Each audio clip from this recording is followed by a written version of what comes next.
matin, madame, monsieur, vous avez peut-être pris des céréales accompagnées d'un verre de jus d'orange et d'une tranche de pain de mie nappé d'une couche fine de Nutella. Du pain qui croustille et du Nutella fondant. Et vous pensez déjà au retour du boulot ce soir à ces gâteaux apéros, à cette barquette de lasagne et à cette glace que vous sortirez du congélateur. Et ensuite, vous vous plaindrez de votre bite, de votre graisse et de votre essoufflement quand vous sortez de l'auto. Mesdames, messieurs, l'ennemi du monde moderne est dans ce que vous mangez, c'est le sucre. Comment ça, du sucre? Vous avez de la pâte? Vous avez du sucre? Alors avec la pâte, vous faites une crêpe puis vous mettez du sucre dessus? Oui, du sucre qui est partout, invisible, sournois et flatteur.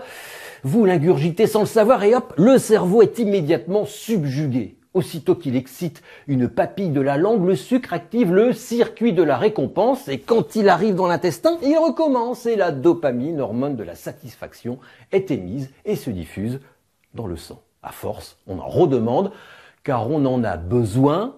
Pour les gros mangeurs de sucre, il serait 10% de la population française. C'est alors l'addiction au sucre. Selon les autorités sanitaires, près d'un Français sur deux est trop gros ou obèse parce qu'il mange trop de produits transformés qui sont tous pleins de sucre.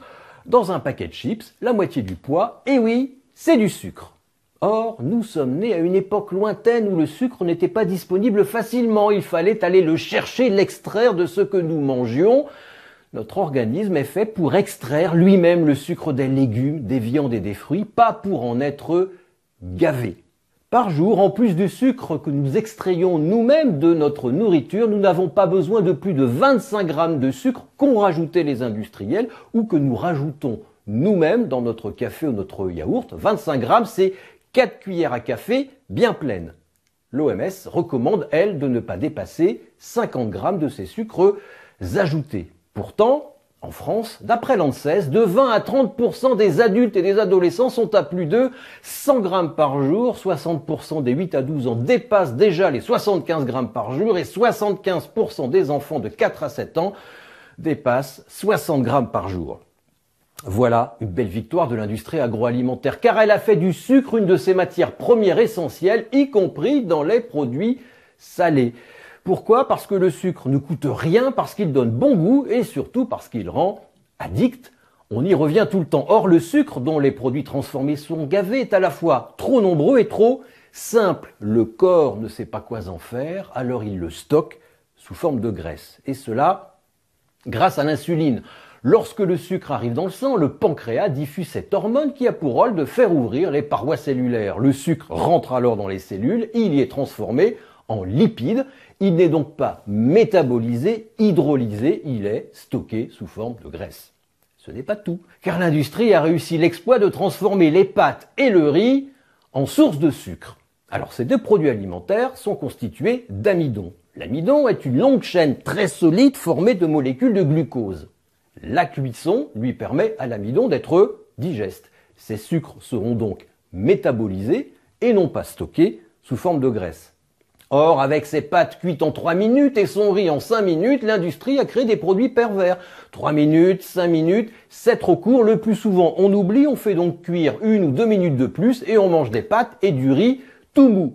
Et alors, eh bien, tout mou, cela veut dire de l'amidon tellement cassé que le glucose va se libérer immédiatement et devenir lipide. Manger al dente des pâtes et du riz à cuisson longue, et croyez-moi, vous garderez le ventre plat. Le summum de la perversion de l'industrie, c'est les produits extrudés. L'industrie passe les matières premières, les céréales, dans une sorte de vis sans fin qui les écrase, ces matières premières, et les chauffe. L'amidon est de la sorte brisé, ce qui permet de donner des céréales du petit déjeuner, des gâteaux apéros et sucrés aux formes bizarres, mais aussi des galettes de riz et autres cochonneries, moyennant quoi un bol de céréales le matin, c'est d'un point de vue nutritionnel exactement comme manger un bol de bonbons. Il y a autant de sucre et que du sucre. Et du gras, car associer le sucre et le gras amplifie le signal d'activation du circuit de la récompense dans notre cerveau. L'association entre les deux est même historique et stratégique. Mesdames, messieurs, je vous résume l'histoire. Dans les années 1960, des boîtes pharmaceutiques américaines ont découvert les statines. Pour vendre ces médicaments, elles ont inventé un syllogisme formidable. Petit 1, on trouve du cholestérol dans les plaques d'athérome chez les victimes d'infarctus. Petit 2, donc, Le cholestérol est le seul responsable des maladies cardiovasculaires. Petit 3, or nos statines diminuent le risque de faire un accident vasculaire. Petit 4, donc nos statines détruisent le cholestérol. Le cholestérol a dès lors été transformé en ennemi pour justifier l'usage des statines. Des chercheurs ont été payés pour le dire et d'autres l'ont été pour affirmer que le sucre, au contraire, n'était pour rien, mais vraiment rien dans les maladies cardiovasculaires.